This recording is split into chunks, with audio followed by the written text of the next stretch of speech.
I was sitting at the most elegant restaurant in downtown Chicago, the kind of place where the chandeliers sparkle like diamonds and every dish costs more than my weekly grocery bill. It was my 32nd birthday, and my husband David had insisted on celebrating big this year. Around the table sat my mother-in-law Patricia, David's sister Jennifer, and David himself, all dressed impeccably as always. The autumn wind howled against the floor-to-ceiling windows, rattling the glass slightly, while inside the warmth and golden light created a cocoon of supposed safety. I should have felt happy, celebrated, loved. Instead, there was this nagging sensation crawling up my spine, something I couldn't name but couldn't ignore either. Patricia had been unusually attentive all evening, refilling my wine glass before I even asked, commenting on how I deserved to relax and enjoy myself. Her smile was perfectly painted, her words honeyed, but her eyes, those cold blue eyes, held something else entirely. The waitress appeared at my elbow, so suddenly I nearly jumped. She was young, maybe 25, with dark hair pulled back in a tight bun and nervous fingers that trembled as she placed fresh bread on our table.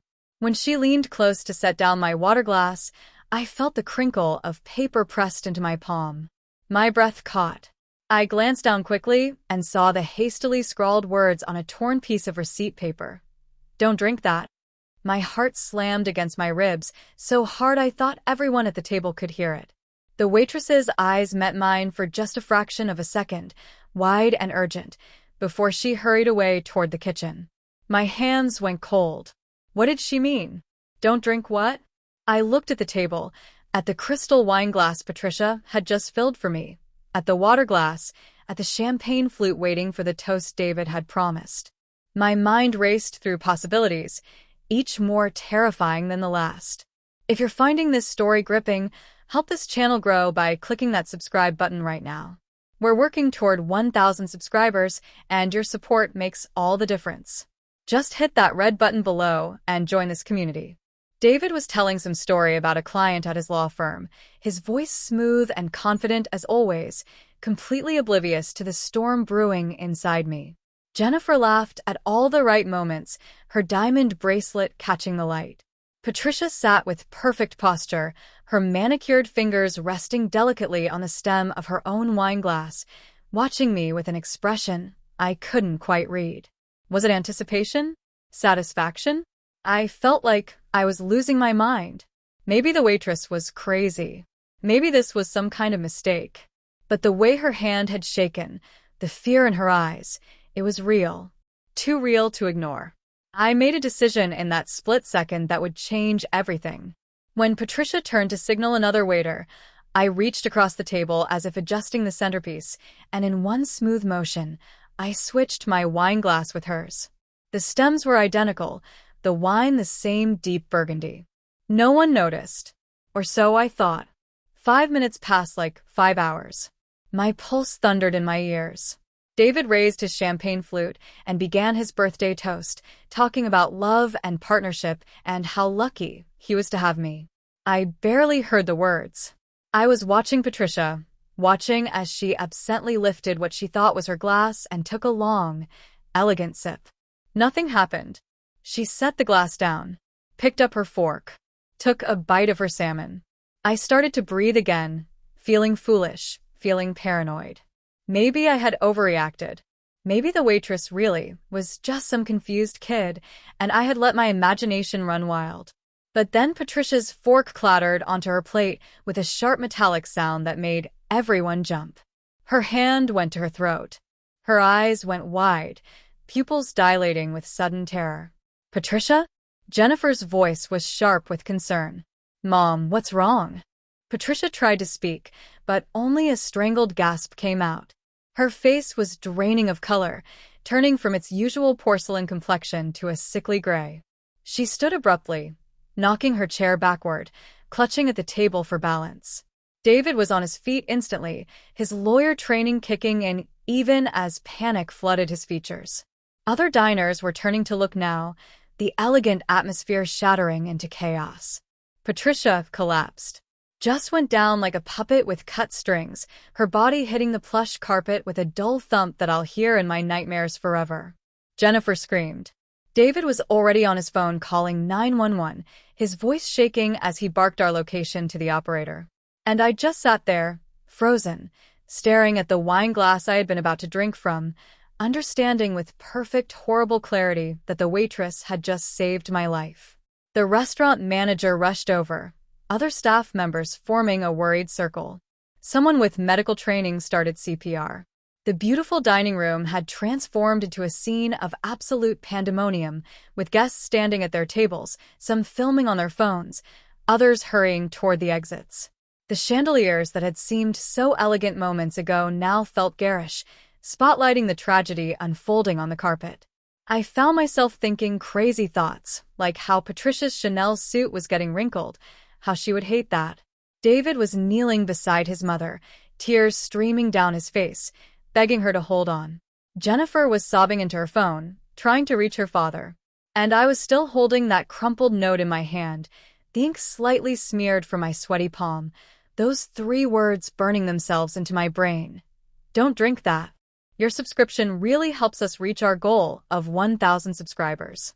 If this story is keeping you on the edge of your seat, click that subscribe button and be part of this growing community. The paramedics arrived within 7 minutes, which felt like 7 years. They worked on Patricia with professional efficiency, checking vitals, starting in 4, asking rapid-fire questions that David tried to answer between sobs. What did she eat? What did she drink? Does she have any allergies? Is she on any medications? The head paramedic, a woman with kind eyes and steady hands, looked directly at me and asked, "Did you see what she consumed in the last 15 minutes?" I opened my mouth, closed it again. Did I tell them? Did I explain about the switched glasses? Would they even believe me? David was watching me now, his face a mask of confused grief. She had the salmon, I heard myself say, my voice sounding distant and strange. And red wine. The paramedic nodded, writing notes on a tablet. What I didn't say, what I couldn't say yet, was that the wine had been meant for me. They loaded Patricia onto a stretcher and rushed her out through the kitchen entrance to avoid the crowd of gawking diners. David and Jennifer followed immediately, but David turned back at the doorway, his eyes meeting mine across the chaos. "Come on," he called. "We're going to Northwestern Memorial." I nodded, gathering my purse with shaking hands, but as I stood, I felt a gentle touch on my arm. The waitress. She had materialized beside me again, her face pale but determined. "I need to talk to you," she whispered urgently. "Alone. "Before you go anywhere." I glanced toward the door where David had disappeared, then back at this stranger, who had somehow known that my birthday celebration was actually an assassination attempt. "5 minutes," I said. "Tell me everything." We ducked into a small office behind the bar, barely more than a closet with a desk and filing cabinet. The sounds of the restaurant were muffled here, the chaos reduced to a distant hum. The waitress shut the door and leaned against it, her chest heaving like she'd run a marathon.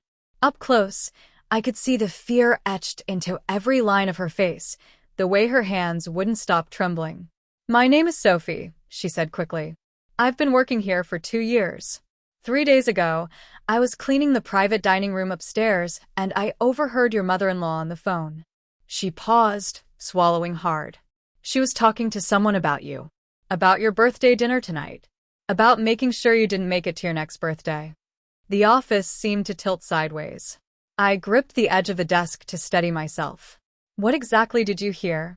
My voice came out as a rasp. Sophie pulled out her phone with shaking fingers and played an audio recording.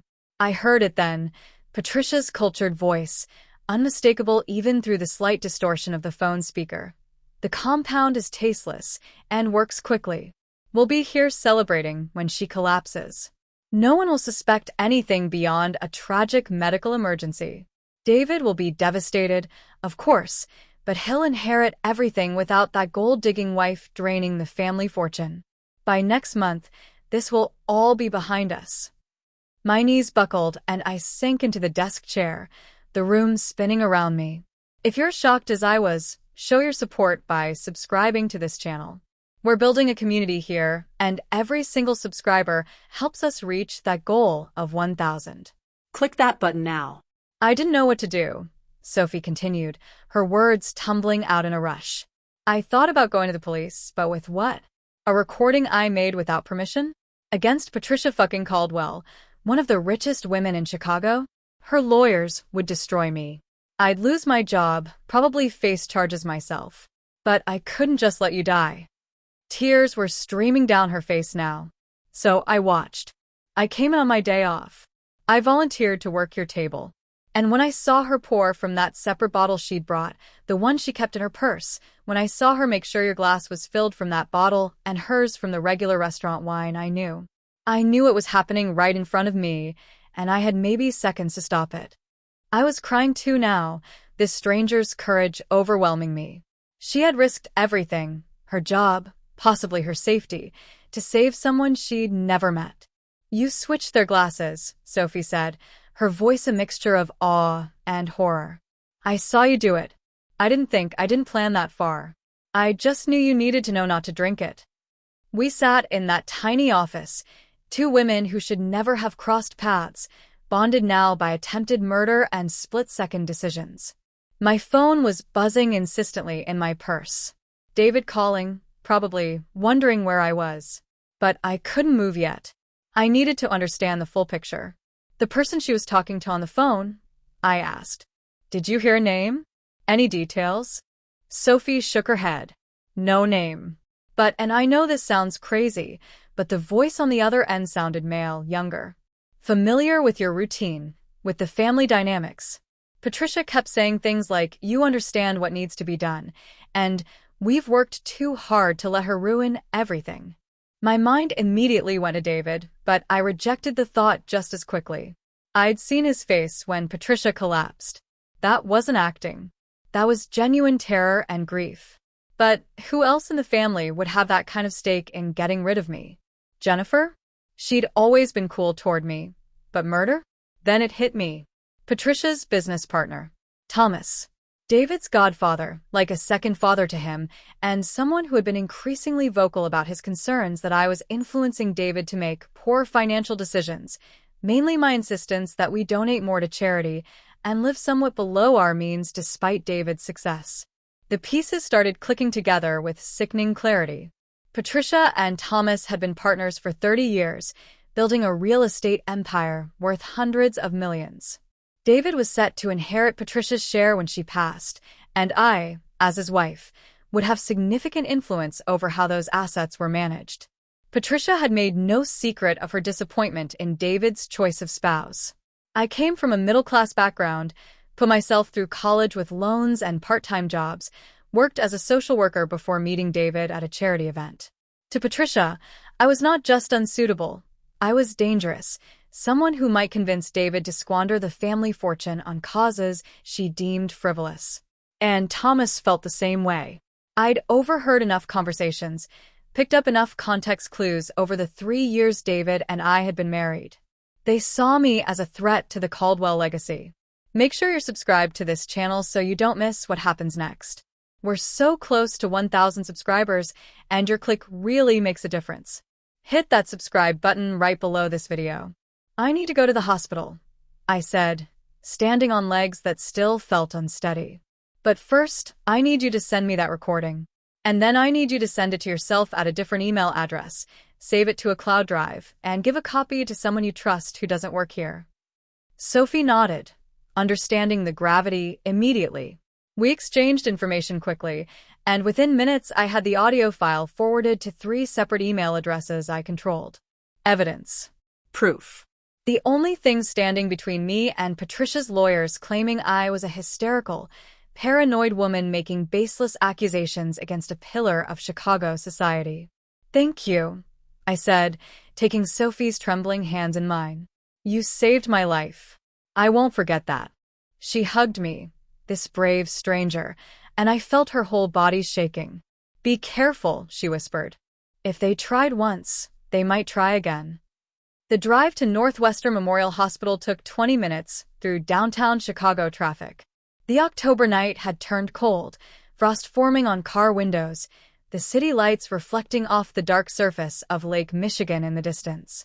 I kept replaying Patricia's words in my head, her cold calculation, the casual way she'd planned my death like it was just another business transaction. How long had she been planning this? Weeks? Months? Had there been other attempts I'd missed, written off as accidents or coincidences?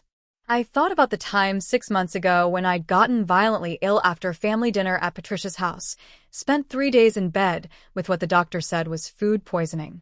Or the incident 4 months back when the brakes on my car had mysteriously failed, which the mechanic attributed to a faulty part but which had seemed strange given that my car was only 2 years old and regularly maintained.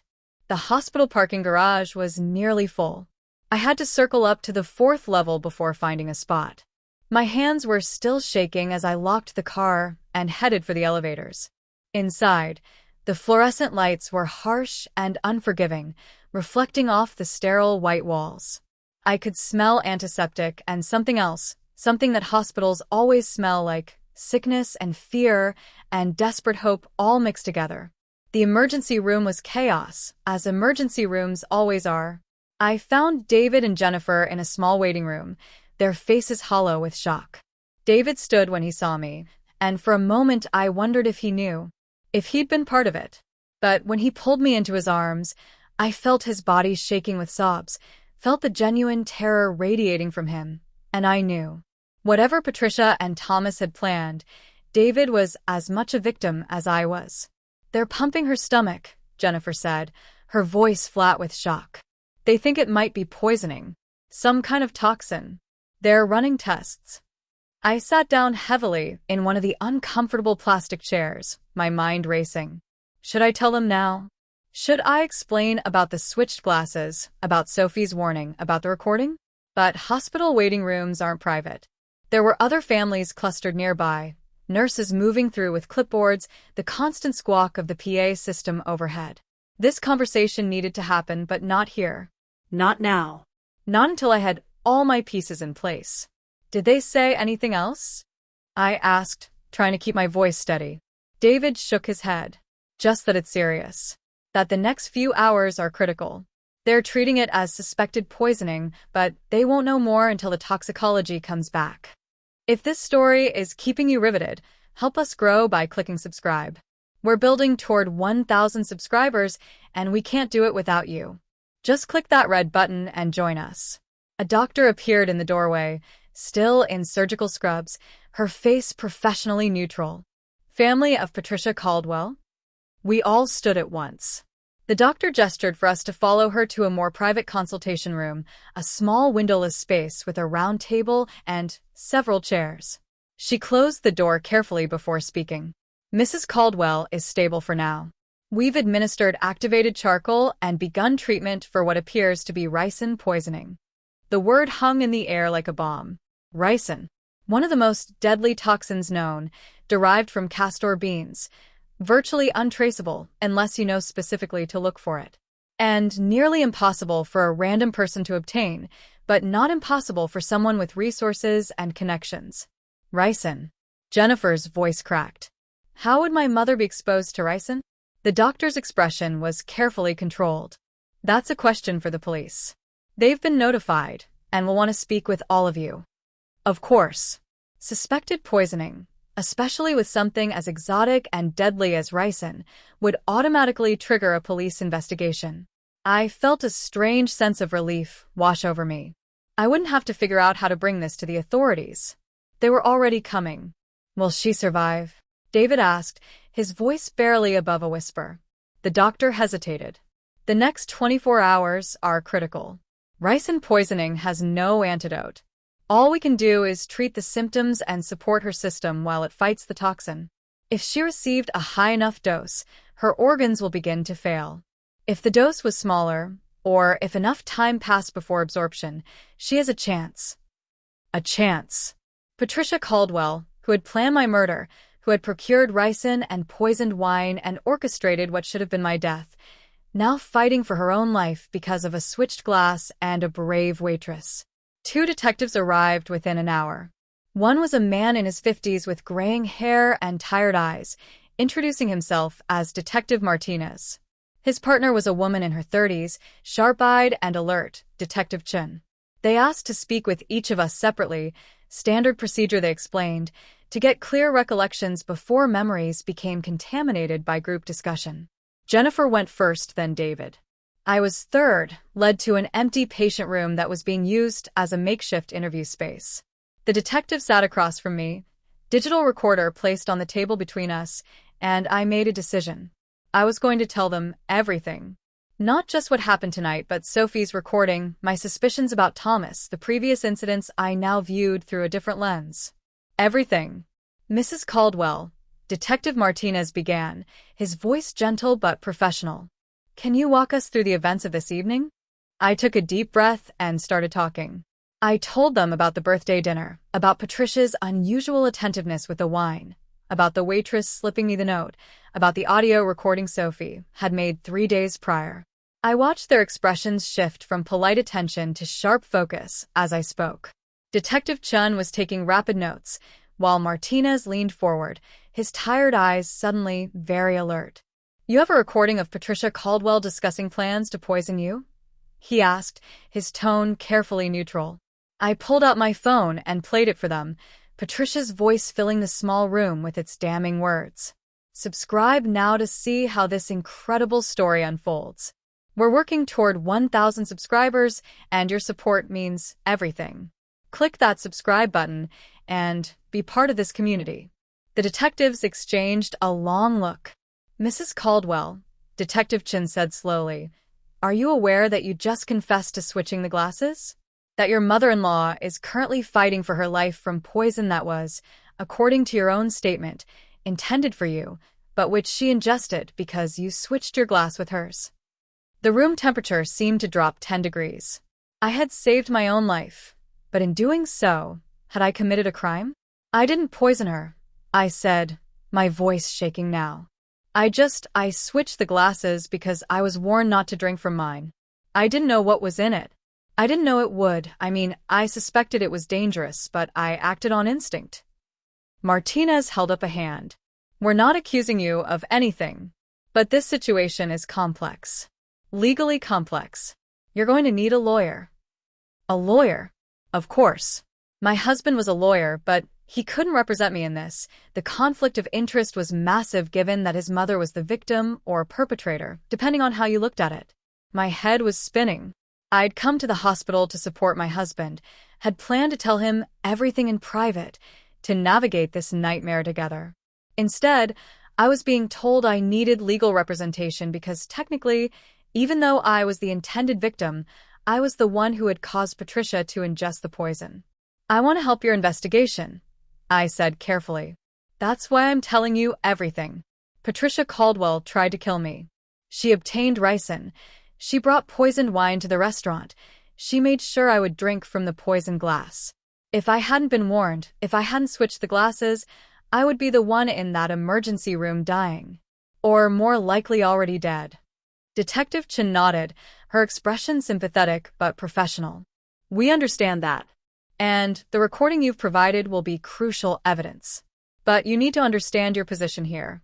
Until we can verify everything you've told us, until we can confirm the presence of ricin in the wine, until we can establish Patricia Caldwell's intent and involvement in procuring the poison, you are, technically, the person who caused her to ingest a deadly toxin.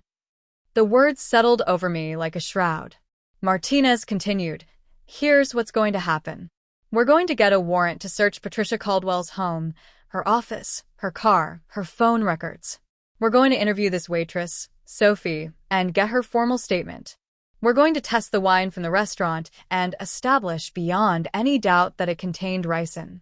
We're going to track down who Patricia was talking to on that phone call. But all of that takes time. How much time? I asked, though I was afraid of the answer. Days. Maybe weeks, Chin said.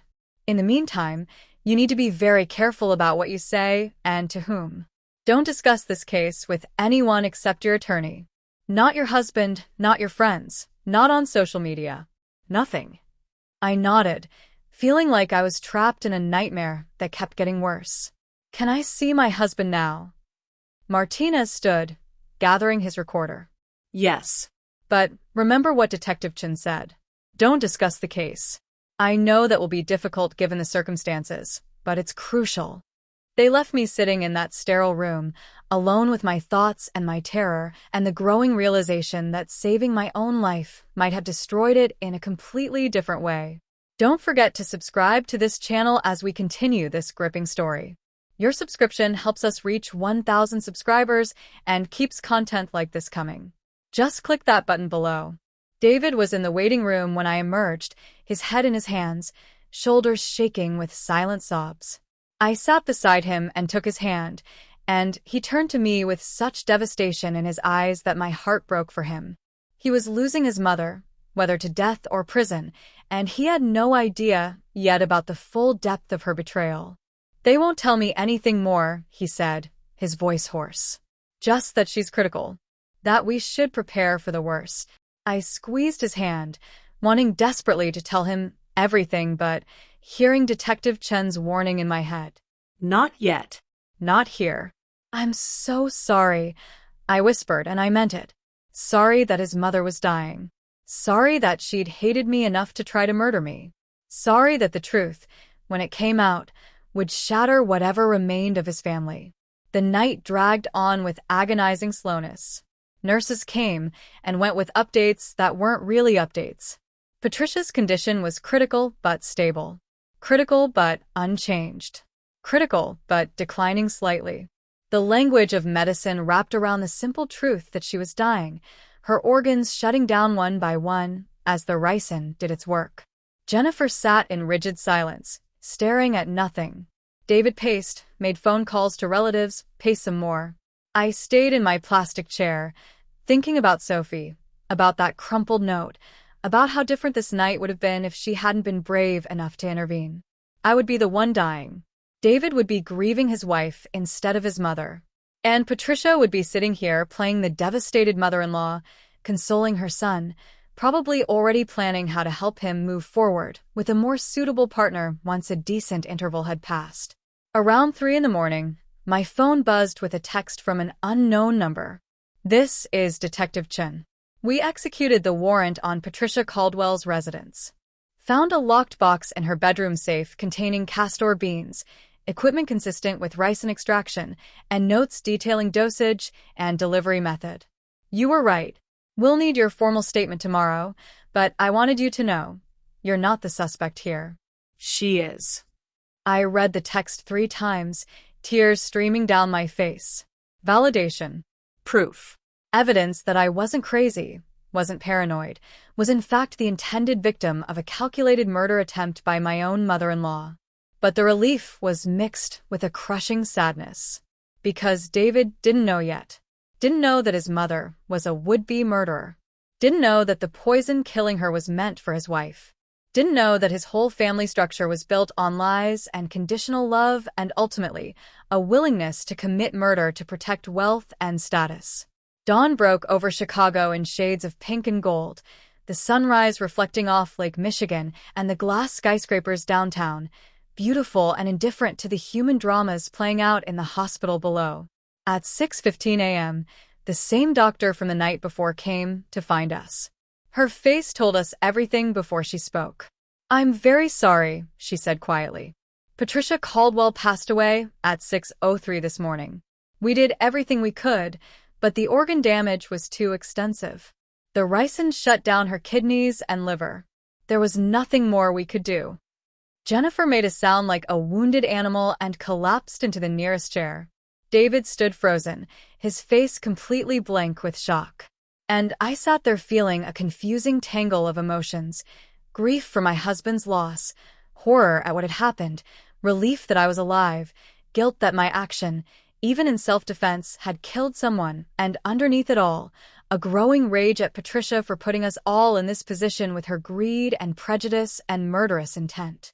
If you're still with us through this emotional journey, please subscribe to the channel. We're so close to reaching 1,000 subscribers, and your support makes these stories possible. Click that subscribe button now. The next few days blurred together in a haze of funeral arrangements, family notifications, and the surreal experience of planning a memorial service for someone who had tried to kill me. The police investigation became public knowledge quickly, as these things do in a city like Chicago, where the Caldwell name carried weight. The media descended like vultures, cameras outside our building, reporters calling at all hours, speculation and scandals splashed across newspaper websites and local news broadcasts. Socialite poisoning plot takes deadly twist. Ricin reversal. Attempted murder turns fatal for Chicago real estate matriarch. Birthday betrayal. Mother-in-law's murder plot backfires. The headlines were sensational and awful and mostly accurate. Thomas, Patricia's business partner and David's godfather, was arrested on the third day. Turns out the phone records clearly showed multiple calls between him and Patricia in the weeks leading up to my birthday, including the one Sophie had recorded.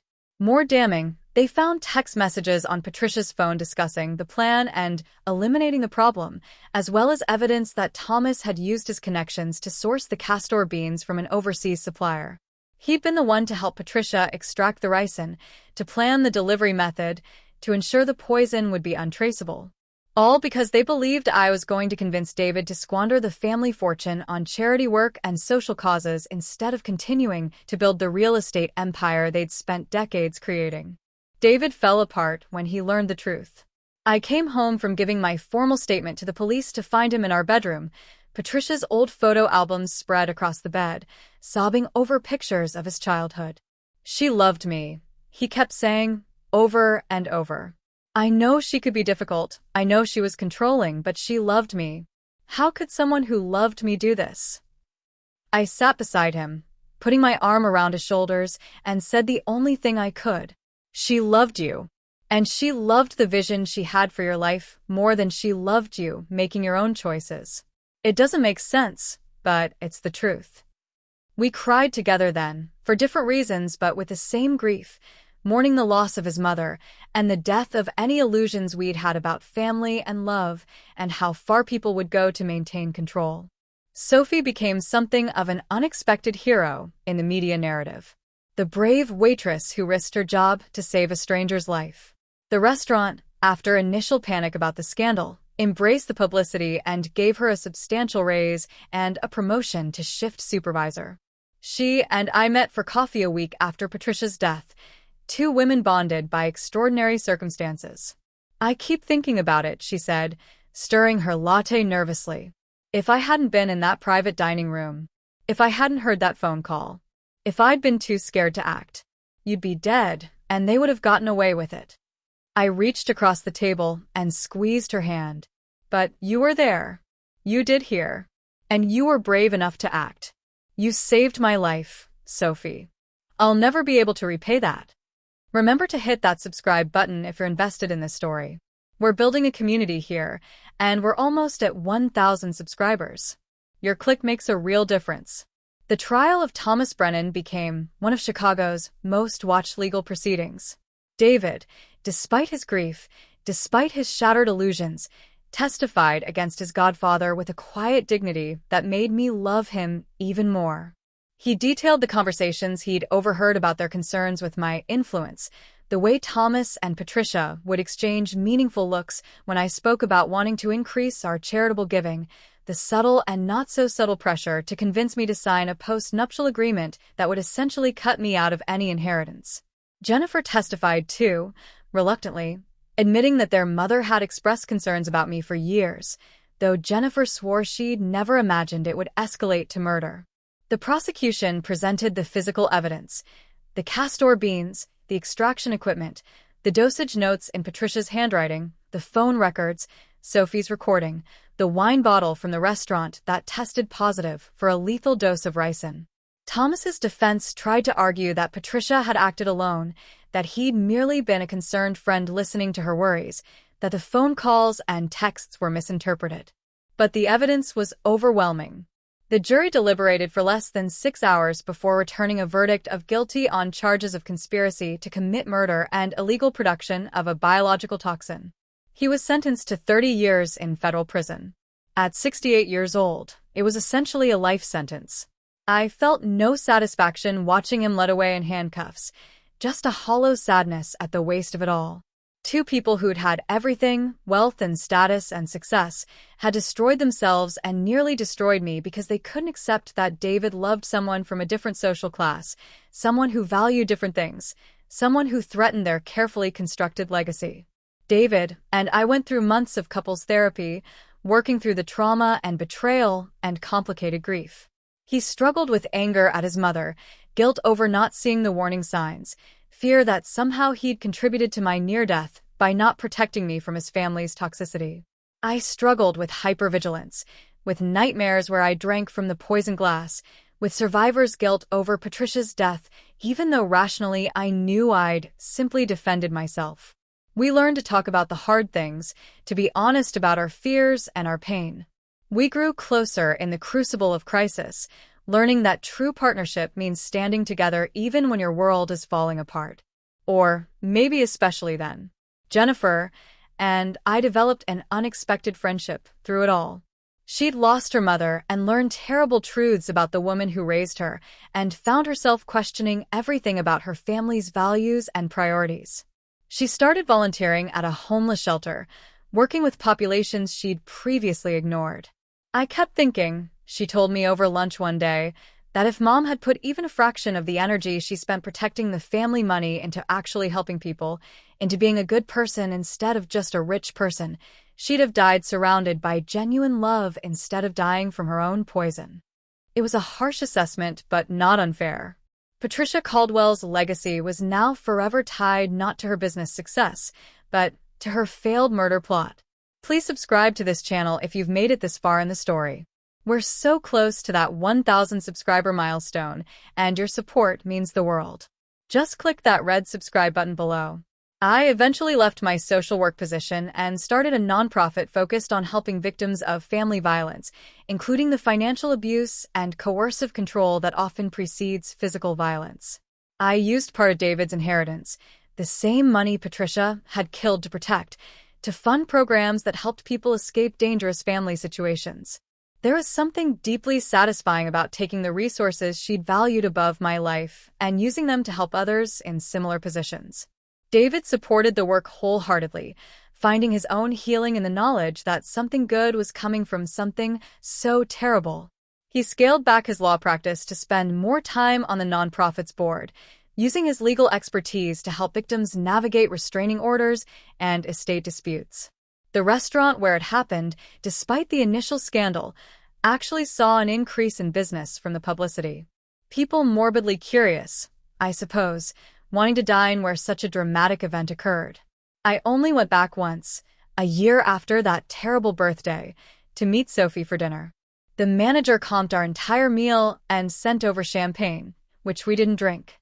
We toasted instead with sparkling water, to survival, to courage, to second chances. Do you ever regret it? I asked Sophie. Getting involved? Your life would have been so much simpler if you just pretended you didn't hear that phone call. She thought about it for a long moment, then shook her head. No. Because I couldn't have lived with myself knowing I let someone die when I could have prevented it. That would have haunted me forever. My 33rd birthday came around, and David asked nervously what I wanted to do. I almost laughed at his anxiety. Home, I said. Just us, takeout Chinese food, and a movie on the couch. Nothing fancy. Nothing with wine. He looked relieved and guilty at the same time. We spent the evening curled up together in comfortable clothes, eating lo mein straight from the cartons, watching a comedy that required no thinking. It was perfect. Simple and safe, and exactly what I needed. As I blew out a single candle on the chocolate cake David had picked up from our neighborhood bakery, I made a wish not for anything grand, but just for more ordinary days like this one, where the biggest decision was what movie to watch next, and the only surprise was whether we'd finish the entire carton of fried rice. The second year after Patricia's death brought unexpected developments. A woman named Margaret Connolly reached out through my nonprofit's website with a story that made my blood run cold all over again. She'd been engaged to David's father, Richard Caldwell, back in the early 90s, before he met Patricia. Margaret came from a working-class background, much like me, and Patricia had seen her as completely unsuitable for the Caldwell heir. According to Margaret, she'd broken off the engagement and left Chicago abruptly after a series of increasingly frightening incidents. Her car's brake lines mysteriously cut, a severe allergic reaction at a family dinner despite her allergies being well known, and finally, a near-fatal fall down the stairs at Patricia's home that was ruled an accident, but that Margaret always suspected was something more sinister. I had no proof, Margaret told me when we met for coffee, her hands shaking as she stirred cream into her cup. Just this gut feeling that Patricia wanted me gone and was willing to go to extreme lengths to make it happen. When I read about what happened to you, about the ricin, about the trial, I realized I hadn't been paranoid all those years ago. She really had been trying to kill me too. We sat in stunned silence, processing the implications. Patricia's attempt on my life hadn't been an isolated incident born of desperation. It had been a pattern, a methodology she'd refined over decades. Margaret had simply been lucky enough, or intuitive enough, to escape before Patricia succeeded. Richard had married Patricia 6 months after Margaret left town, and by all accounts had been miserable in the marriage, but too trapped by social expectations and eventually by their children to leave. If this revelation has you shocked, make sure you're subscribed to see how everything unfolds. We're almost at that 1,000 subscriber goal, and your support helps us create more content. Hit that subscribe button right now. I brought Margaret's story to Detective Chen, who was still occasionally checking in on how I was coping with the aftermath of the case. She listened with a grim expression, taking notes, though she acknowledged that with Patricia dead and the statute of limitations expired on most of the incidents Margaret described, there was little that could be done legally. But it establishes a pattern, Chen said. It shows that this wasn't about you specifically, but about Patricia's pathological need to control her family's narrative and eliminate anyone she deemed a threat to the Caldwell legacy. The detective paused, tapping her pen against her notepad. There might be others, other women over the years who crossed Patricia's path and experienced unexplained accidents or illnesses. We may never know the full extent. That thought haunted me for weeks. How many near misses had there been? How many women had left Chicago or broken up with Caldwell family members or abandoned business partnerships, never knowing they'd narrowly escaped a calculated murder attempt. I ended up writing an op-ed for the Chicago Tribune about the invisible violence of wealth and power, how people with resources could literally get away with murder because they had the means to make deaths look like accidents, the connections to avoid scrutiny, the lawyers to bury any uncomfortable questions. The piece went viral, sparking conversations about class, privilege, and accountability that I never expected. My inbox flooded with messages from other women sharing their own stories of wealthy families using intimidation, coercion, and worse to protect their interests. David struggled deeply with Margaret's revelations. Learning that his mother had likely terrorized and attempted to murder his father's first love, that the marriage he'd grown up in had been built on violence and coercion from the very start, shattered something fundamental in him. He'd known his parents' marriage was cold, had witnessed his father's quiet unhappiness, but he'd attributed it to personality differences or the normal strain of a long marriage. Now he understood it was trauma, his father living for decades with a woman who'd eliminated his actual love and trapped him in a gilded cage. He never had a chance, David said one night, staring at an old photo of his father. He never got to live the life he wanted because my mother destroyed it before it could begin. Richard Caldwell had died of a heart attack 5 years earlier, at the age of 63. At the time, everyone had said he'd worked himself to death, that the stress of managing the family business had taken its toll. Now David and I both wondered if it had been something more. Had Patricia accelerated his death somehow? Or had living with her, knowing what she was capable of, simply broken him down over time until his body gave out? We'd never know for certain, but the questions gnawed at David. He visited his father's grave for the first time in years, stood there in the autumn wind that smelled of turning leaves and approaching winter, and apologized for not understanding, for not seeing, for not somehow saving him from the monster he'd been married to. Don't forget to subscribe if you're following this incredible journey. Your subscription helps us reach our goal of 1,000 and keep stories like this coming. Just click that button below. Jennifer had her own reckoning with Margaret's story. She'd idolized their mother growing up, tried so hard to be the perfect daughter, the perfect socialite, the perfect extension of Patricia's ambitions. Learning that Patricia had been a serial attempted murderer, that she'd terrorized multiple women over decades, that she'd essentially imprisoned their father in a marriage built on violence, made Jennifer question every memory, every value, every choice she'd made trying to please a woman who turned out to be a monster. She cut ties with most of the old family's social circle, the country club friends and charity board members who'd enabled and celebrated Patricia for years. They all knew she was cruel, Jennifer said bitterly. Maybe they didn't know about the murder attempts, but they knew she destroyed people who got in her way. And they celebrated it, called it being strong, being protective of family interests. They made her cruelty into a virtue. The legal aftermath continued to ripple outward. Several business partners came forward with allegations that Patricia had used illegal tactics to acquire properties or eliminate competition over the years. The real estate empire she and Thomas had built started to look less like savvy business acumen and more like a criminal enterprise operating under the cover of respectability. Federal investigators got involved, examining decades of transactions, looking for patterns of fraud, coercion, and possibly worse. David cooperated fully with the investigation, opening all family business records, determined that if there were more victims, they should have their chance at justice even if that justice came too late for many of them.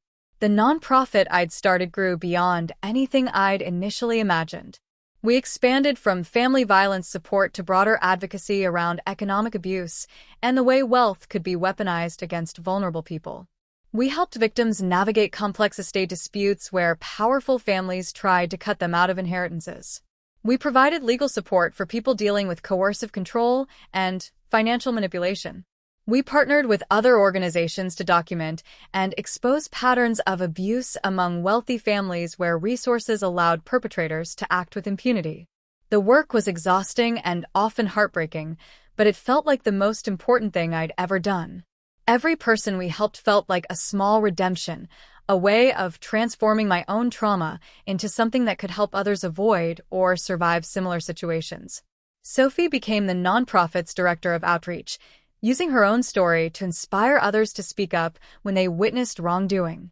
She was a natural at it, fearless and compassionate, able to connect with people from all walks of life. "I think about that night constantly," she told me during one of our planning meetings. How close it came. How easily I could have talked myself out of getting involved. How I almost convinced myself it wasn't my business or that I'd misunderstood what I heard. And then I think about how you'd be dead, and Thomas and Patricia would have succeeded, and probably would have done it again to someone else eventually. Every time I feel scared or doubt whether I should get involved in something, I remember that feeling of handing you that note and knowing I'd done the right thing no matter the consequences. Make sure you subscribe to this channel to continue following this story. We're building toward 1,000 subscribers, and every single one matters. Click that red subscribe button now. David and I eventually moved out of the penthouse apartment his mother had helped us purchase, the one she'd probably always seen as a way to maintain control and proximity. We bought a modest house in a diverse neighborhood on the north side, the kind of place Patricia would have hated, with a small yard and neighbors who worked regular jobs and kids who played street hockey in the cul-de-sac. It felt like coming home in a way the expensive downtown apartment never had. We planted a garden that first spring, tomatoes and peppers and herbs, getting our hands dirty in the soil, creating something living and good in a space that was truly ours. Our neighbors brought over casseroles when they heard about our story, not because they wanted to be associated with wealth or status, but because that's just what people did when someone in the community was going through something hard. The third anniversary of that terrible birthday dinner arrived on a crisp October evening, the kind of night where you can smell winter coming but the trees are still blazing with autumn color. David and I marked it quietly, lighting candles for all the victims and near victims of Patricia's pathology, Margaret Connolly and Richard Caldwell, and whoever else might have crossed her path over the years.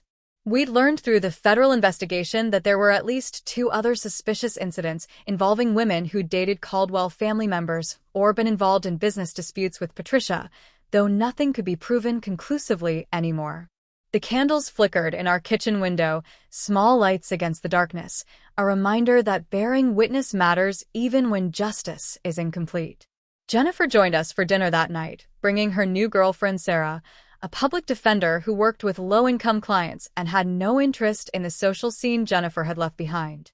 Sarah was funny and sharp and completely unimpressed by the Caldwell name, which made her perfect for Jennifer's new life. We ate lasagna and salad, drank water and sparkling cider, and talked about normal things, upcoming holidays and weekend plans, and the kitchen renovation Sarah was planning. It was beautifully, wonderfully ordinary, the kind of evening Patricia would have found insufferably boring and which I now recognized as the most precious kind of wealth, the kind that couldn't be hoarded or used as a weapon, the kind that grew when you shared it. Sophie came by for dessert, bringing her boyfriend Marcus, a teacher she'd met through volunteer work at a youth center. We sat around our dining table, this unlikely family born from trauma and survival, and shared the chocolate cake Marcus had baked, his specialty apparently. Someone made a joke, and we all laughed, really laughed, the kind of laughter that comes from genuine joy and not social performance. I looked around the table at these people, at David still healing but genuinely smiling, at Jennifer finally becoming who she was always meant to be, at Sophie whose courage had saved my life and changed her own, and felt something I hadn't felt in years. Peace. Not the absence of pain or the pretense that terrible things hadn't happened, but a real, deep sense that we'd survived and were building something better from the ruins. If you're still with us, please subscribe. We're so close to 1,000 subscribers, and your support makes content like this possible. Just hit that subscribe button below. The nonprofit held its third annual fundraising gala that November, a far cry from the stuffy charity events Patricia used to drag me to. We held it in a converted warehouse space on the west side, decorated simply with string lights and photos of the people we'd helped, real stories of survival and resilience. There were no silent auctions for luxury vacations or designer handbags.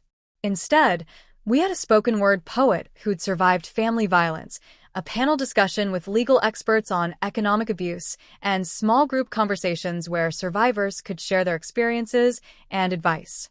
We raised more money than the previous 2 years combined, not from a few wealthy donors writing big checks to see their names on a wall, but from hundreds of people contributing what they could because they believed in the work. Detective Chun attended the gala, now promoted to lieutenant, still keeping tabs on the family violence cases that mattered to her. She pulled me aside during the evening and told me something I hadn't known. That night at the hospital, when we first interviewed you, I wasn't sure what to think. The story was so wild, so elaborate. Part of me wondered if you were paranoid, or if there was some kind of family dynamic I wasn't seeing. But when we searched Patricia's house and found that locked box with all the evidence, it was one of those moments that reminds you why you do this job. Sometimes the truth really is stranger than fiction, and sometimes the worst villains are the ones who look most respectable. She squeezed my shoulder. You did good, Emma. You survived, and you helped make sure others would survive too. That matters more than you know. David gave a speech at the gala that brought most of the room to tears, talking about inherited wealth and inherited trauma, about how families could be systems of oppression masquerading as love, about how real family was the people who showed up when you needed them most, not the people who happened to share your DNA. He talked about his mother's crimes without excusing them, acknowledged the privilege he'd lived in without performing false modesty, and committed a substantial portion of his inheritance to the nonprofit's endowment. I can't undo what my mother did, he said, his voice steady despite the emotion. I can't bring back the lives she damaged or destroyed. But I can make sure the resources she valued above human life are now used to protect and support people in situations like the ones she created. It's not redemption. It's just what should have been done all along. The Chicago Tribune ran a feature piece on the nonprofit's work, interviewing several people we'd helped. There was Maria, who'd been cut out of her wealthy husband's will by his family after his death, and who we'd helped fight a legal battle to claim her rightful inheritance.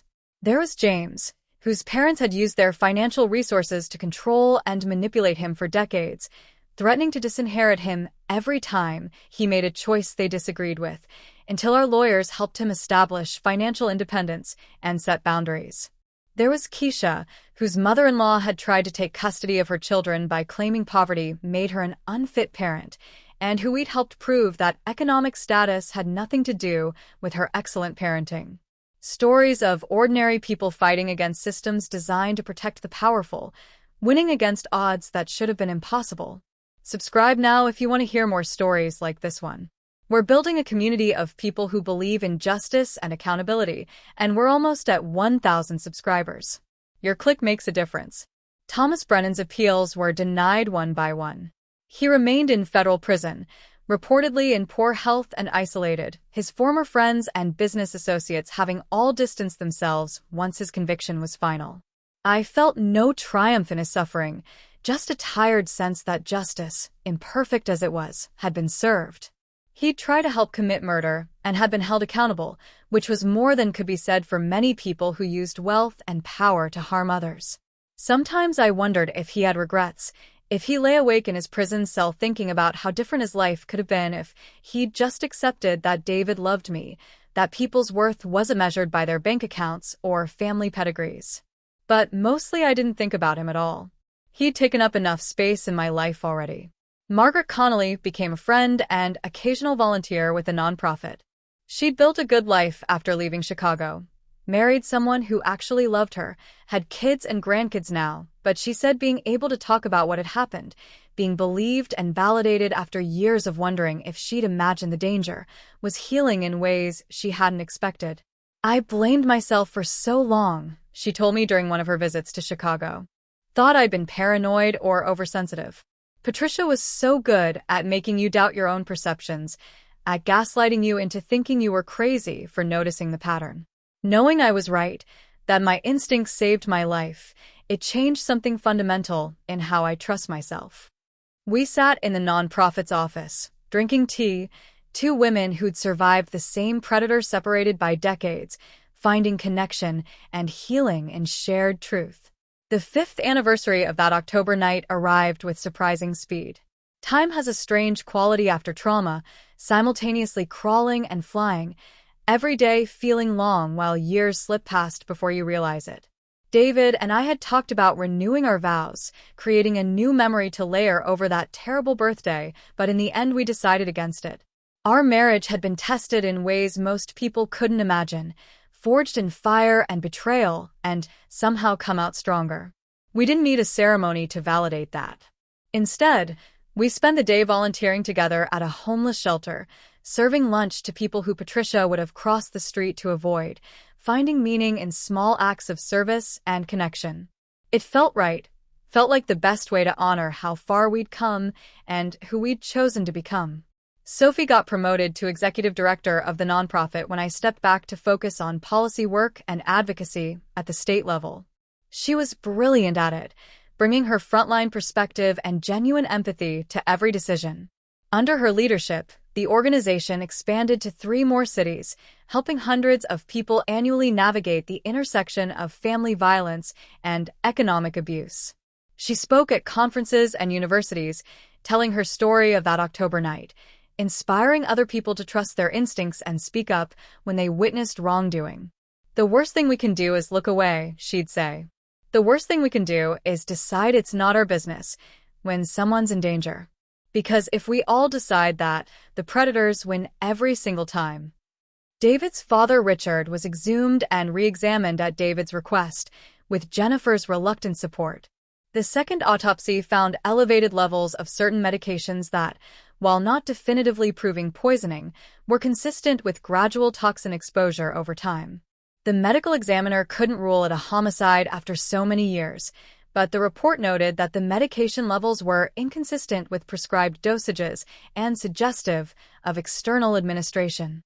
It wasn't the clear answer David had hoped for, but it was something, a medical acknowledgement that his father's death might not have been natural, that Patricia's violence might have extended even to her own husband. We held a small memorial service with just family and close friends, giving Richard Caldwell the honest goodbye he'd never gotten the first time, acknowledging him as a victim rather than just a businessman who'd worked himself to death. Please subscribe if this story has moved you. We're working toward 1,000 subscribers, and we're so close. Your subscription supports content like this and helps build a community of people who care about these issues. Just click that button below. I was invited to testify before a state legislative committee considering new laws around coercive control and economic abuse within families. I told my story to a room full of legislators, not for sympathy, but to illustrate how current laws failed to protect people from financial and psychological violence that often preceded or accompanied physical violence. I talked about how Patricia had been able to plan and nearly execute a murder because no one thought to question a wealthy, respectable woman's intentions. I talked about how wealth created blind spots in law enforcement and the justice system, how resources allowed perpetrators to hide their crimes and intimidate their victims.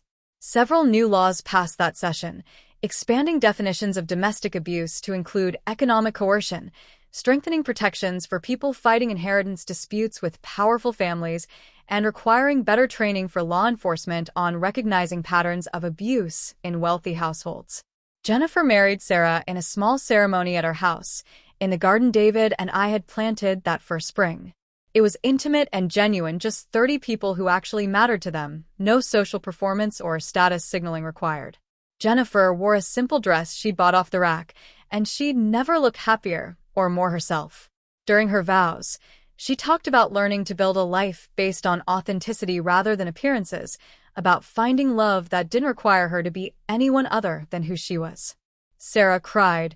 We all cried, and it felt like watching someone finally step into the life they were always meant to live.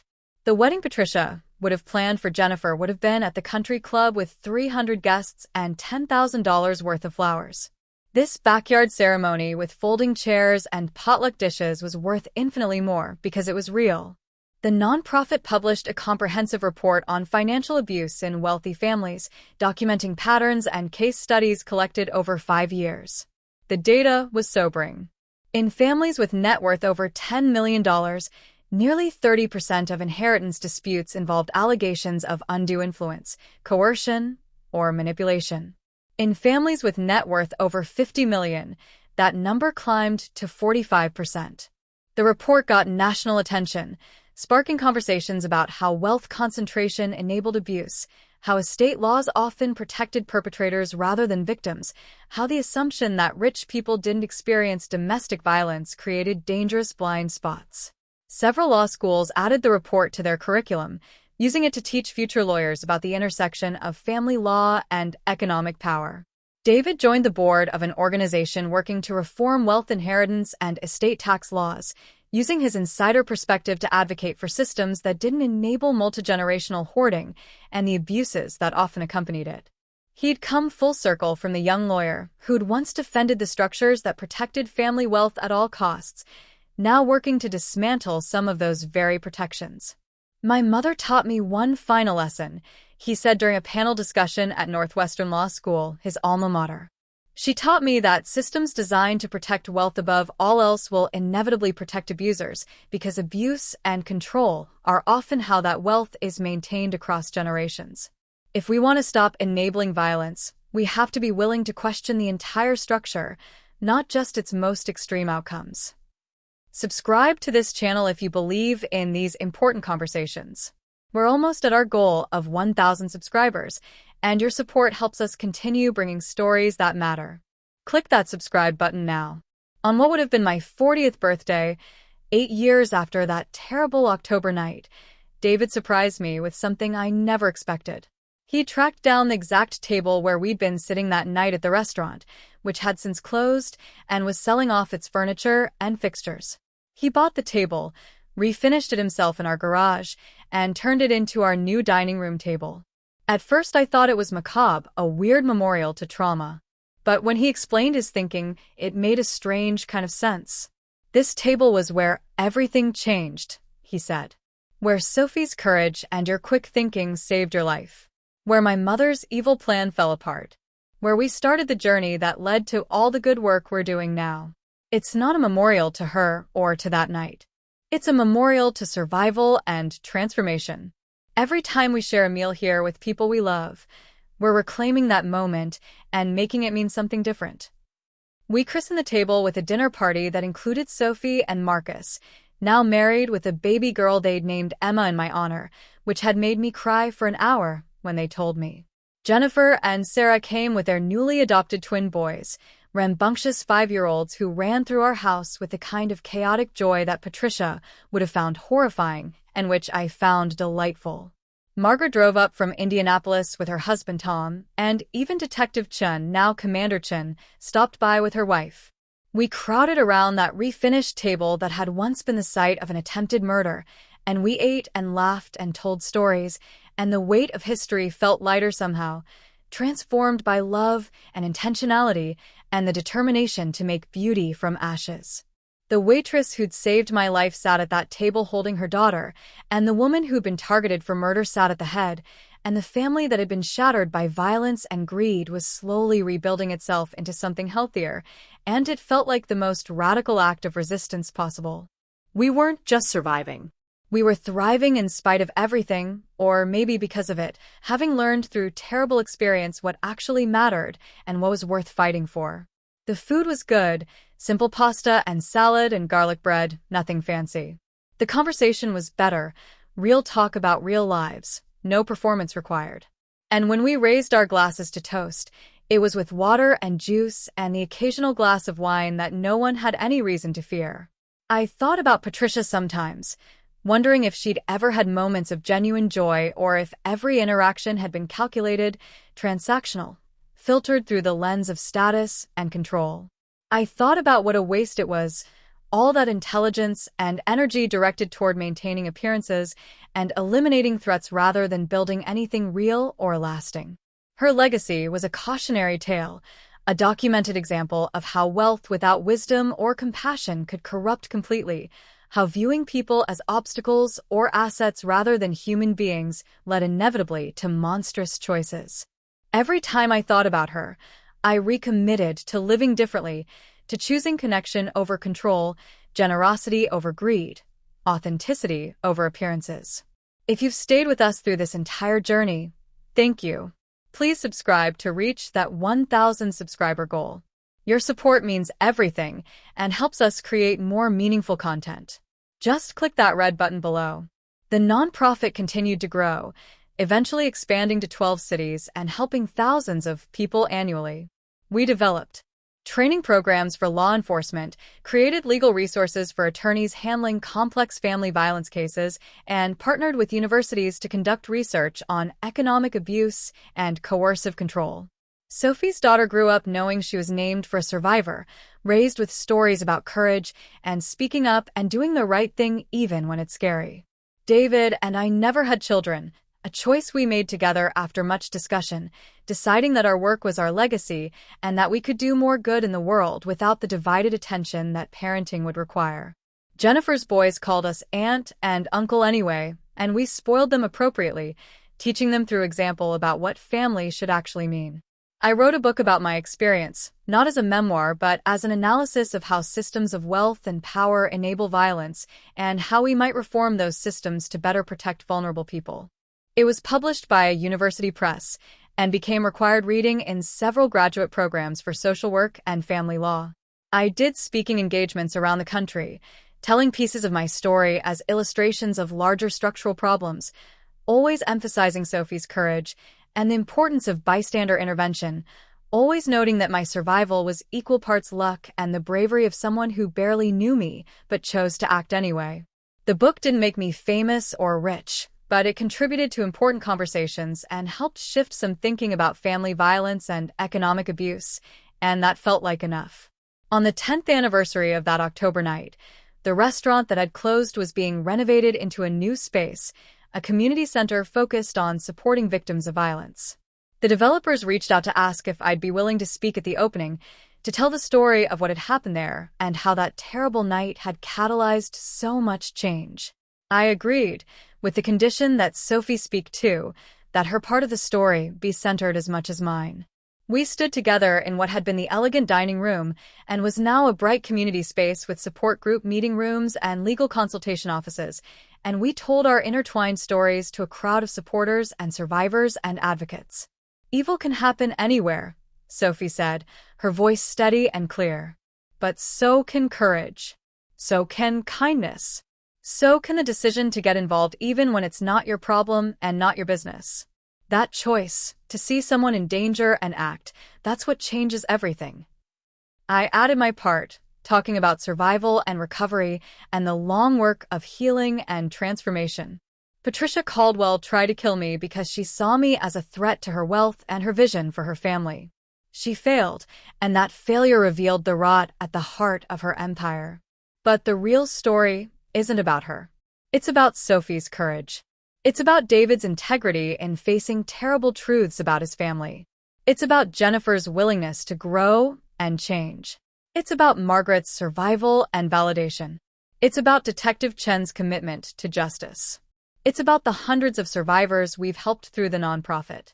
Patricia wanted to erase me, and instead her actions ended up creating ripples of positive change that will continue long after all of us are gone.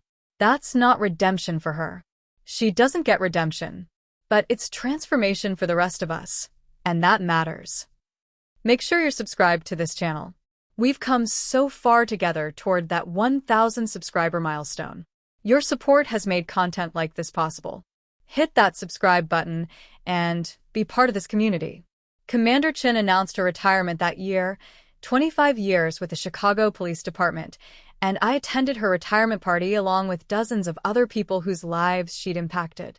She pulled me aside at one point and said something I'll never forget. In 25 years, I worked hundreds of cases.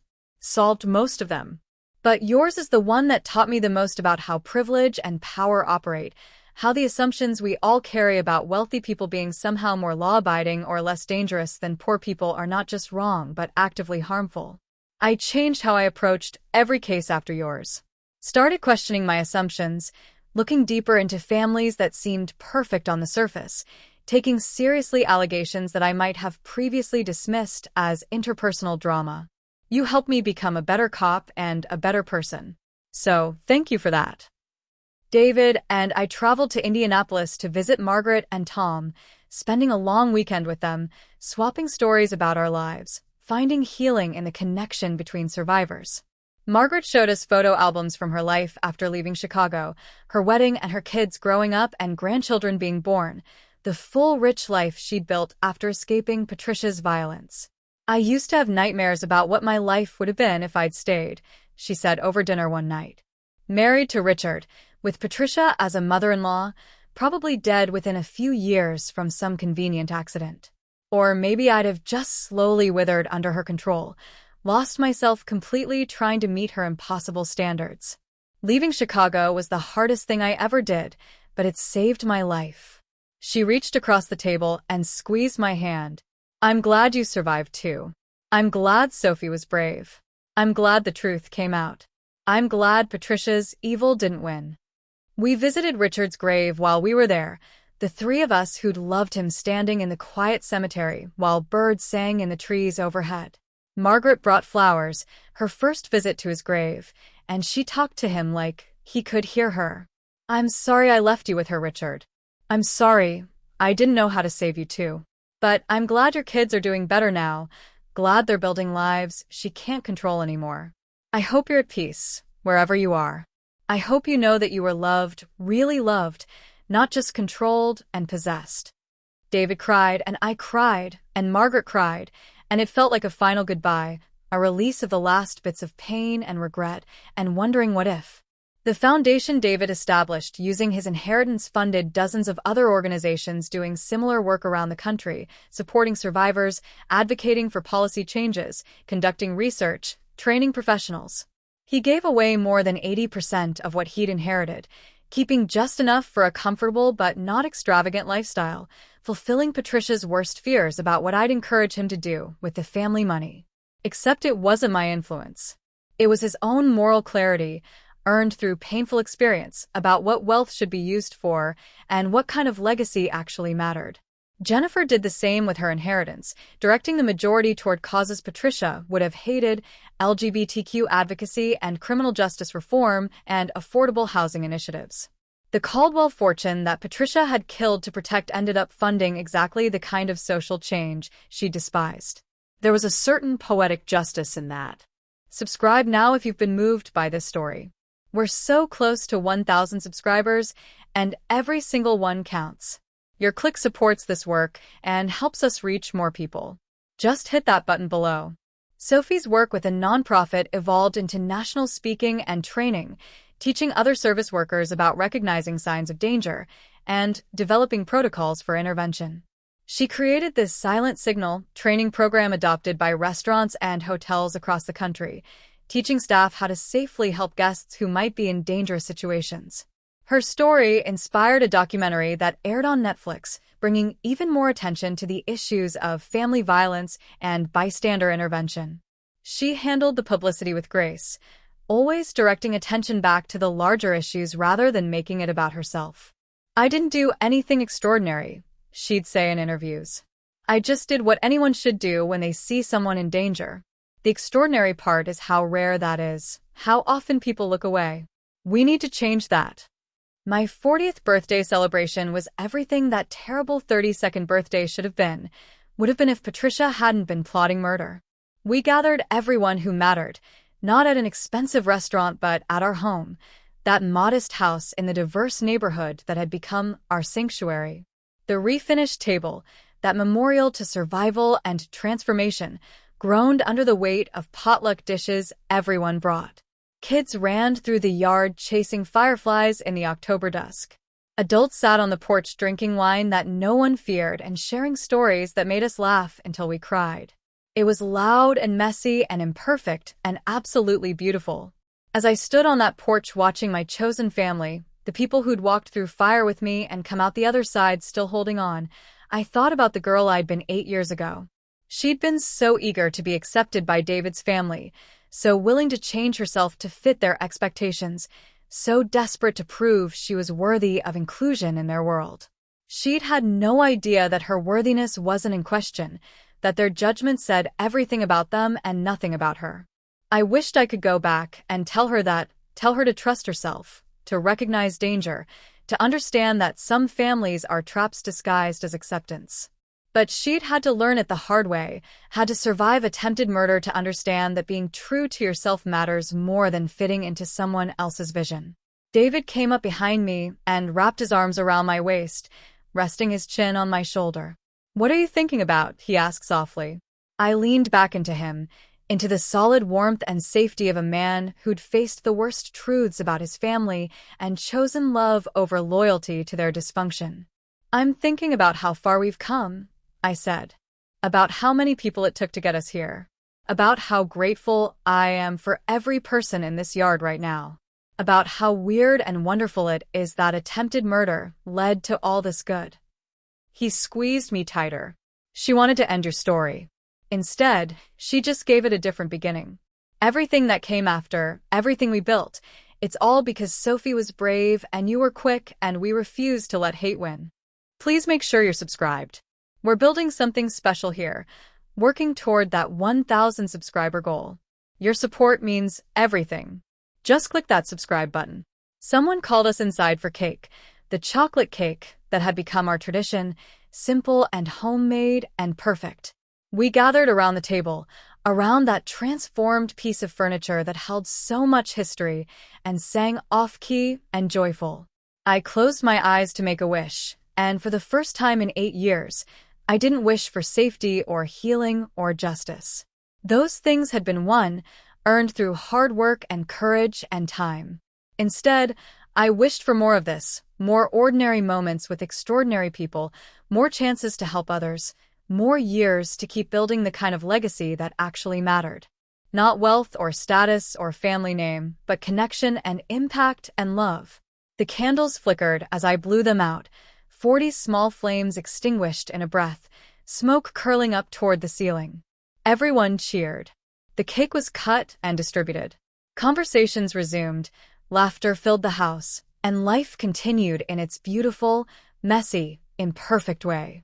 Somewhere in the city, the community center that had been built in the space where Sophie saved my life was hosting a support group for survivors.